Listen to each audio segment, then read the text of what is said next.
આપણે જીવનમાં જ્યારે કોઈ પણ વસ્તુને મેળવવી હોય તો એના માટે પ્રયત્નો કરવાના હોય છે. આજે આપણે અમદાવાદથી મુંબઈ જવું હોય તો મુંબઈ જવા માટે ઘણા રસ્તા છે. તમે ટ્રેનમાં પણ જઈ શકો, પ્લેનમાં પણ જઈ શકો, બસમાં પણ જઈ શકો કે પોતાની ગાડી લઈને જઈ શકો. આ દરેક રસ્તા અલગ અલગ છે. મુંબઈ પહોંચવાની જે 4 જુદી જુદી રીતે જવાય છે. દરેકમાં સમય અલગ હોય છે, એનું સાધન અલગ હોય છે. એવી જ રીતે તમને કેરી ખાવાનું મન થાય. કેરી ખાવા માટે તમે આંબાની વાડી હોય એમાં તમે જાઓ તો કેરી તમને મળે, જોવા મળે. આંબા પર ઘણી બધી કેરીઓ જોવા મળે.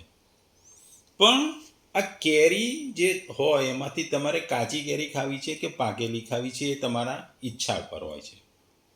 ઝાડ ઉપરથી જે ઉગેલી કેરીઓ છે એ તમારે તોડવી પડે અને એ તોડો પછી તમે કેરી ખાવા મળે. ઝાડ ઉપરથી કેરી ઘણી વખત એમને એમ નીચે પડે એ પણ ખાવા મળે, અથવા તમારે ઝાડ ઉપરથી જે આંબા ઉપર ઉગેલી કેરી તોડી અને ખાવાની હોય છે.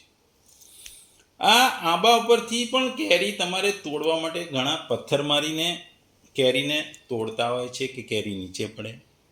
કોઈ મોટો લાકડી લઈને એના વડે કેરી પાડવાનો પ્રયત્ન કરવામાં આવે. અને જે ઘણા એક્સપર્ટ હોય કે જે નિષ્ણાત હોય એ આંબા ઉપર ચડી જાય અને જે કેરી જોતી હોય એ પોતે સીધી પીક કરી શકે.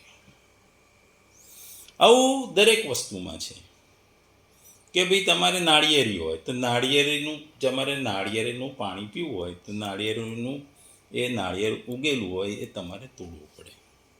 દરેક વ્યક્તિ નાળિયેરી ઉપર ચડીને નાળિયેર તોડી ના શકે. એના માટે જે હોશિયાર હોય એ આખા નાળિયેર ઉપર ચડી જાય અને તમને નાળિયેર તોડી અને આપે. ઘણી વખત એમને નાળિયેરી ઉપરથી પણ નાળિયેર નીચે પડે અને તમે એ નાળિયેર પી શકો. એટલે જિંદગીમાં કે જ્યારે સૃષ્ટિમાં તમે જીવો છો ત્યારે કોઈ પણ વસ્તુ તમે જોઈ શકો છો. હવે જોઈ શકતી વસ્તુને મેળવવા માટે જુદા જુદા માર્ગ હોય છે. આ માર્ગમાં અલગ અલગ મેથડો હોય છે, અમુક રીતો હોય છે, અમુક પદ્ધતિઓ હોય છે અને અમુક શોર્ટકટ કે લાંબો રસ્તો હોય છે. પણ તમે જોયેલી વસ્તુ તમે પામી શકો છો. પણ અહીં એવી વસ્તુની વાત કરવામાં આવી છે આ શ્લોકમાં જે વસ્તુ અદૃશ્ય છે, દેખાતી નથી અને દરેક જગ્યાએ છે, એને મેળવવાની વાત કરવામાં આવી છે. ભગવદ્ ગીતાનો અધ્યાય 8મો શ્લોક 22. પુરુષ સ પર પાર્થ ભક્ત્યા લભ્ય તુ અનન્યા યસ્ય અંતસ્થાની ભૂતાની યેન સર્વમિદમ તતમ. જો ગુજરાતીમાં આ શ્લોકને જો કહીએ તો કે જેઓ સૌથી મહાન છે તે પૂર્ણ પુરુષોત્તમ પરમેશ્વર અનન્ય ભક્તિ દ્વારા જ પ્રાપ્ત થઈ શકે છે. તે પોતાના ધામમાં વિદ્યમાન રહે છે, તેમ છતાં તેઓ સર્વત્ર આપેલા છે અને તેમની અંદર બધું જ સ્થિત છે. બીજા શબ્દોમાં જો આ શ્લોકને ગુજરાતીમાં કહીએ તો હે પૃથાપુત્ર, જે પરમાત્માની અંતર્ગત સર્વભૂતો છે તથા જે સચ્ચિદાનંદન પરમાત્માથી આ આખું જગત પરિપૂર્ણ છે એ સનાતન અવ્યક્ત પરમ પુરુષ તો અનન્ય ભક્તિથી જ પામી શકાય છે. ટૂંકમાં આ શ્લોકમાં ભગવાન પોતાની જ વાત કરી રહ્યા છે. પરમેશ્વર ગણો કે પરમાત્મા ગણો કે સચ્ચિદાનંદ ગણો કે બ્રહ્મ ગણો, આ બ્રહ્મને કે પરમાત્માને કે પરમેશ્વરને પામવા માટેનો સરળ માર્ગ કયો છે એ ભગવાન ખુદ આપણને ગીતાના આ શ્લોક દ્વારા સમજાવી રહ્યા છે. આપણે જોઈએ છે કે પરમાત્મા સર્વોપરી છે, છતાં બધામાં એ વ્યાપ્ત છે. અર્થાત પરમાત્મા સર્વ જગ્યાએ છે, સર્વ સમયમાં છે, સઘળી વસ્તુઓમાં છે, સઘળી ક્રિયાઓમાં છે, સઘળા પ્રાણીઓમાં છે. આપણે જોઈએ છે કે સોનાના જુદા ઘરેણાં હોય, જાત જાતના હોય, કોઈ બંગડી હોય, વીંટી હોય, કુંડળ હોય, નથણી હોય, આ દરેક વસ્તુ અલગ અલગ હોય. ગળાની ચેન હોય, હાથની ચેન હોય, પણ આ દરેક વસ્તુના સ્વરૂપ રૂપ અલગ અલગ હોય છે. પણ આ બધામાં સોનાનું અસ્તિત્વ હોય છે, કે સોનું એ દરેકમાં હોય છે. આ બધા ઘરેણાના નામ, રૂપ, આકૃતિ, ઉપયોગ, તોલ, મૂલ્ય વગેરેથી જુદા હોય છે, પણ અંદર મૂળ વસ્તુ સોનું હોય છે. તેવી જ રીતે આ સંસારમાં દરેક વસ્તુઓ છે, પણ સંસારમાં મૂળ દરેક વસ્તુઓમાં હોય છે, અને દરેક વસ્તુ અલગ અલગ હોય છે. દરેકમાં આત્મા હોય છે, પણ આ બધા પહેલાં પરમાત્મા હોય છે. સંસાર રૂપે પણ પરમાત્મા છે, ને સંસારનો અંત થવા છતાં પણ પરમાત્મા છે, રહેશે અને રહેવાના છે. પરંતુ સંસારને 5 ભૌતિક, ઊંચ નીચ, નાના મોટા, અનુકૂળ પ્રતિકૂળ વગેરે માની લેવાથી પરમાત્મા તરફ દ્રષ્ટિ જતી નથી. આપણે જોઈએ છે કે જે પૂર્ણ પુરુષોત્તમ ભગવાન છે, જે દિવ્ય ધામમાં નિવાસ કરે છે, પણ એ દિવ્ય ધામમાં નિવાસ કરે છે છતાં તે આપણા હૃદયમાં પણ હોય છે, અણુ પરમાણુમાં હોય છે, સર્વ વસ્તુઓમાં સર્વવ્યાપક હોય છે, સર્વત્ર હોય છે. કારણ કે સર્વવ્યાપક નિરાકાર ભગવાન વિદ્યમાન છે, અને જ્યારે તેમના સાકાર રૂપમાં 100% વિદ્યમાન છે. તેઓ સર્વત્ર 100% વિદ્યમાન છે. પણ આપણે આ વિદ્યમાન વ્યક્તિને આપણે પ્રાપ્ત થતા નથી, કારણ કે આપણે એને પ્રાપ્ત કરવા માટે પ્રયત્નો કરવો પડે છે. એક ઉદાહરણ તરીકે જોઈએ કે દૂધ ગાયના શરીરમાં હોય છે, પરંતુ તે નિર્બળ અને નાદુરસ્ત ગાયના સ્વાસ્થ્યને લાભ કરતું નથી. એ દૂધ એ ગાયને કામમાં નથી આવતું, કે એના શરીર માટે કંઈ કામમાં આવતું નથી. તેથી જ તે જ દૂધ તે ગાયના શરીરમાંથી આપણે કાઢીએ છીએ. આ દૂધને તમે દહીંમાં પરિવર્તન કરી શકો, અને દહીં ઉપર જો મરી છાંટવામાં આવે, મરીનો મસાલો નાખવામાં આવે, તો આ મરી સાથેનું દહીં ગાયના ઉપચારમાં કામમાં આવે. ટૂંકમાં દૂધ છે, દૂધમાં મલાઈ છે, દૂધમાંથી માખણ થાય, દૂધમાંથી ઘી થાય છે.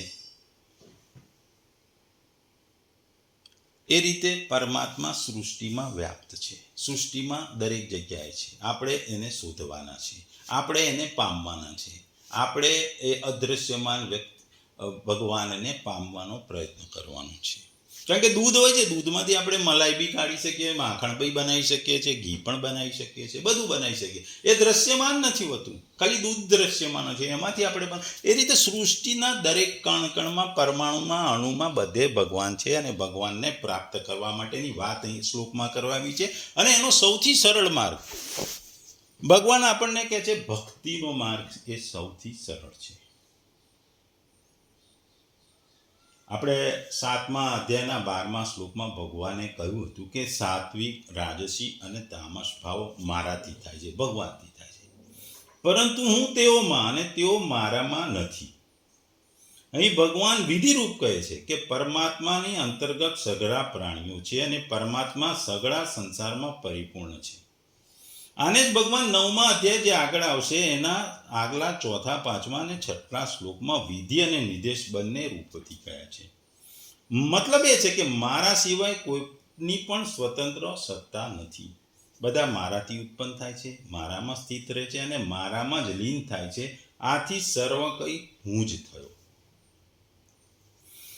અહીં ભગવાને જે આગલા શ્લોકમાં જેને અવ્યક્ત, અક્ષર, પરમ ગતિ વગેરે નામોથી કહેવામાં આવ્યો હતો, તેને જ અહીં પુરુષ સપર કહેવામાં આવે છે. એવા તે પરમ પુરુષ પરમાત્મા અનન્ય ભક્તિથી પ્રાપ્ત થાય છે. આપણે જોઈએ છીએ કે પરમાત્મા સિવાય કોઈની સત્તા અને મહત્તા નથી. એટલે ભગવાનને પામવા માટે અહીં ભગવાન ભક્તિની વાત કરે છે. ભક્તિથી તમે ભગવાનને પ્રાપ્ત કર્યો છો ને, એમાં જે અનન્ય ભક્તિ કહે છે.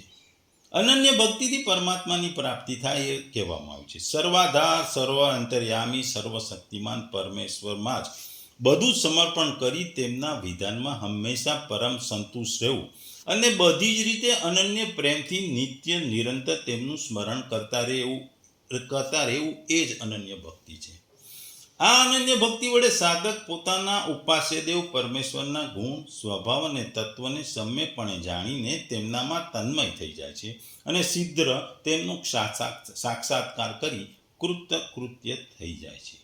આને સાધક વડે પરમ પુરુષ અર્થાત પરમેશ્વરને પામવાનું કહેવામાં આવ્યું છે.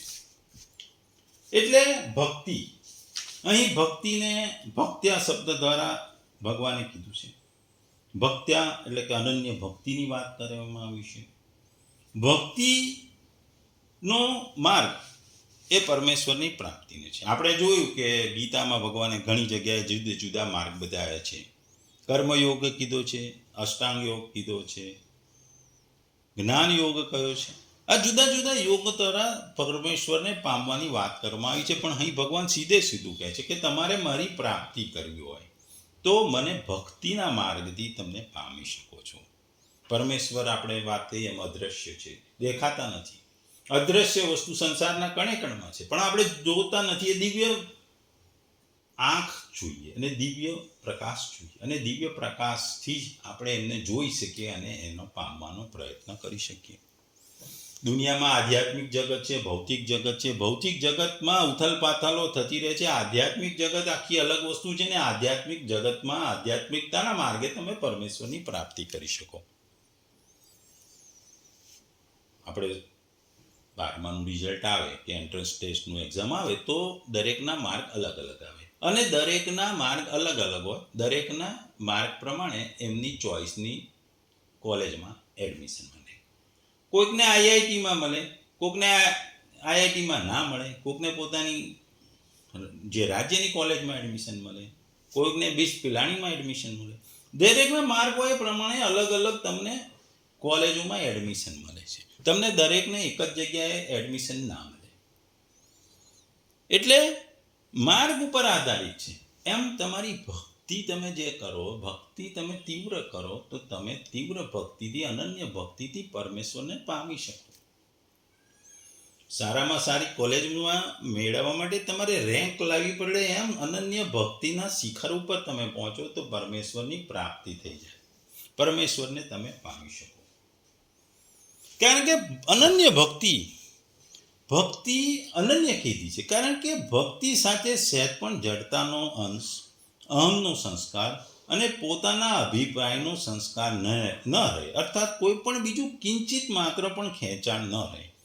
સર્વ કંઈ ભગવાન જ છે એવો અનુભવ કરવો એ જ અનન્ય ભક્તિ છે. ભગવાન સિવાય કશું નથી. હું ભગવાનથી છું, ભગવાને જ મને ઘડ્યો છે ને મારા માટે ભગવાન જ સર્વસ્વ છે. જો માનો તો એ જ અનન્ય ભક્તિ છે. આપણે જોઈએ કે સુખની વાસના તો એક છે, પરંતુ સુખ સામગ્રીની ઓછી વધારે હોય. કોકને સુખ સામગ્રીની તત્પરતા ઓછી વધારે અનેક લોકોમાં હોય છે. બ્રહ્મલોક સુધી સુખ પણ આકૃષ્ટ ન કરે, એટલે સુધી કે પોતાના મુક્તિના સુખથી પણ સંતોષ ન થાય ત્યારે ભક્તિ પ્રાપ્ત થાય. ટૂંકમાં આપણે જોયું કે જુદા જુદા લોકો સુધી જવાય છે. બ્રહ્મલોક સુધી ગયેલો વ્યક્તિને પણ જીવનમાં એના સંસારના ચક્રમાં ફસાવવું પડે છે. સંસાર ચક્રમાં એને આવન જાવન કરવી પડે છે.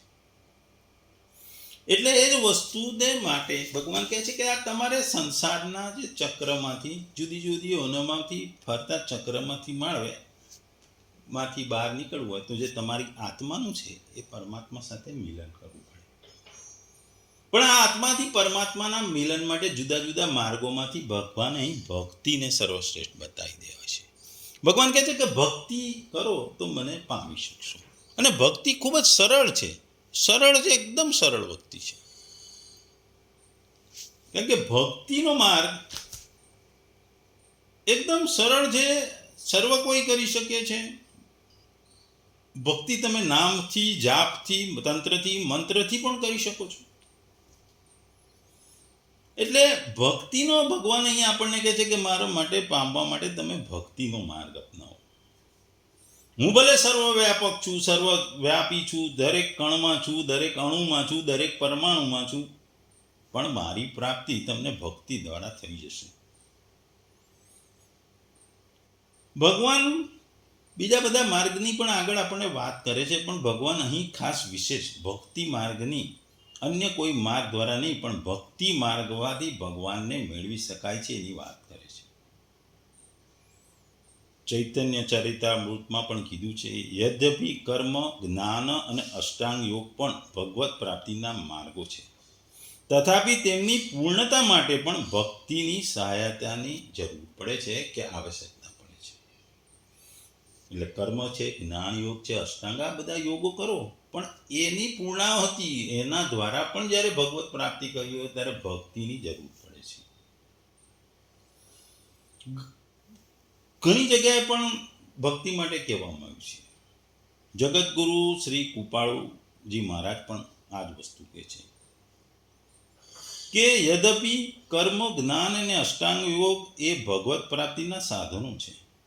કર્મયોગ અને જ્ઞાનયોગ આ સર્વ પ્રશંસનીય સાધનો છે, છતાં પણ તેમાં ભક્તિ મિશ્રિત કર્યા વિના તેઓ પ્રાણરહિત મૃત શરીર સમાન છે. એટલે કોઈ બી વસ્તુ તમે પદ્ધતિ અપનાવો પણ ભક્તિને એની સાથે જોડવી પડે. ભક્તિથી જ પરિપૂર્ણતા મળે. વિવિધ શાસ્ત્રો પણ ઘોષિત કરે છે કે હું કેવળ મારા ભક્તો દ્વારા જ પ્રાપ્ત થાઉં છું, જેઓ મારી શ્રદ્ધા અને પ્રેમયુક્ત ભક્તિ કરે છે. રામાયણમાં પણ કીધું છે, કોઈ પણ ચાહે અષ્ટાંગ યોગની સાધના કે તપશ્ચર્યાઓમાં લીન રહે, જ્ઞાન એકત્રિત કરે અને વિરક્તિનો વિકાસ કરે, છતાં પણ ભક્તિ વિના કોઈ કદાપી ભગવાનને પ્રાપ્ત કરી શકતું નથી. આપણે રામાયણમાં જોયું કે હનુમાનની ભક્તિ પ્રસિદ્ધ છે. સબરીની પણ ભક્તિ રામ માટેની અતૂટ હતી. ભક્તિ એની અતૂટ હતી, રાહ જોતી હતી, છેવટે એને ભગવત પ્રાપ્તિ. રામાયણમાં આપણે જોઈશું સબરીને પણ ભગવાનના દર્શન થઈ ગયા, ભગવત પ્રાપ્તિ થઈ ગઈ. એટલે ભક્તિ એક નિર્દોષ વસ્તુ છે, એક અનન્ય ભાવથી થાય છે કે એમાં કોઈ સ્વાર્થ ભાવના નથી હોતી. વ્યક્તિ ભક્તિ દ્વારા ભગવાનને સંપૂર્ણપણે જાતને અર્પણ કરી દે છે. ભગવાન સિવાય, એટલે કે સર્વસ્વ ભગવાન જ છે, એના સિવાય બીજું કશું નથી, એ સ્વીકારી ભક્તિ કરવામાં આવે છે. અને ભક્તિથી આપણે ભગવાનને પ્રાપ્ત કરી શકીએ છીએ. આ અધ્યાયના બીજા શ્લોકમાં ભગવાન અર્જુનનો પ્રશ્ન હતો કે આપ અંતકાળમાં કેવી રીતે જાણવામાં આવો છો? આ અર્જુનનો પ્રશ્ન હતો, કારણ કે ભગવાનની સામે જોતા હોવા છતાં પણ અર્જુનમાં ભગવાનની વિલક્ષણતાને જાણવાની ઉત્કંઠ પેદા થઈ. ઉત્તરમાં ભગવાને અંતકાળમાં પોતાના ચિંતનની અને સામાન્ય નિયમની વાત બતાવી ને અર્જુનને સર્વ સમયમાં ભગવત ચિંતન કરવાની આજ્ઞા આપી. તેના પછી 8માથી 16મા શ્લોક સુધી સગુણ નિરાકાર અને નિર્ગુણ નિરાકાર અને સગુણ સાકારની પ્રાપ્તિ માટે ક્રમશઃ 3 શ્લોકો ગયા. તેમાં પણ સગુણ નિરાકાર અને નિર્ગુણ નિરાકારની પ્રાપ્તિ પ્રાણને રોકવાની વાત સાથે હોવાથી કઠિનતા બતાવી, અને સગુણ સાકારની ઉપાસનામાં ભગવાનનો આશ્રય લઈ તેમનું ચિંતન કરવાની વાત હોવાથી સગુણ સાકારની પ્રાપ્તિમાં બહુ સુગમતા બતાવી. 16મા શ્લોક પછી સગુણ સાકાર સ્વરૂપનો વિશેષ મહિમા બતાવવા ભગવાને 6 શ્લોક કહ્યા. તેમાં પણ પહેલા 3 શ્લોકમાં બ્રહ્માજી અને એમના બ્રહ્મલોકની અવધિ બતાવી, અને આગળના 3 શ્લોકમાં બ્રહ્માજી અને એમના બ્રહ્મલોક કરતા પોતાની અને પોતાના લોકની વિલક્ષણતા બતાવી. તાત્પર્ય છે કે બ્રહ્માજીના સૂક્ષ્મ શરીરથી, એટલે કે પ્રકૃતિથી પણ મારું સ્વરૂપ વિલક્ષણ છે. ઉપાસનાઓમાં જેટલી એ ગતિઓ છે એ બધી જ મારા સ્વરૂપની અંતર્ગત આવી જાય છે. એવું એ મારું સ્વરૂપ પરિસ્વરૂપ કેવળ મારા પરાયણ થવાથી, અથવા અહીં ભગવાને જે શબ્દ વાપર્યો છે અનન્ય ભક્તિથી પ્રાપ્ત છે. મારું સ્વરૂપ પ્રાપ્ત થયા પછી સાધકને ન તો અન્ય સ્વરૂપો તરફ વૃત્તિ જાય, ન એની જરૂરિયાત કે આવશ્યકતા પણ રહે છે, કારણ કે એમનું કેવળ ભગવાનના સ્વરૂપ તરફ જ ધ્યાન રહે છે.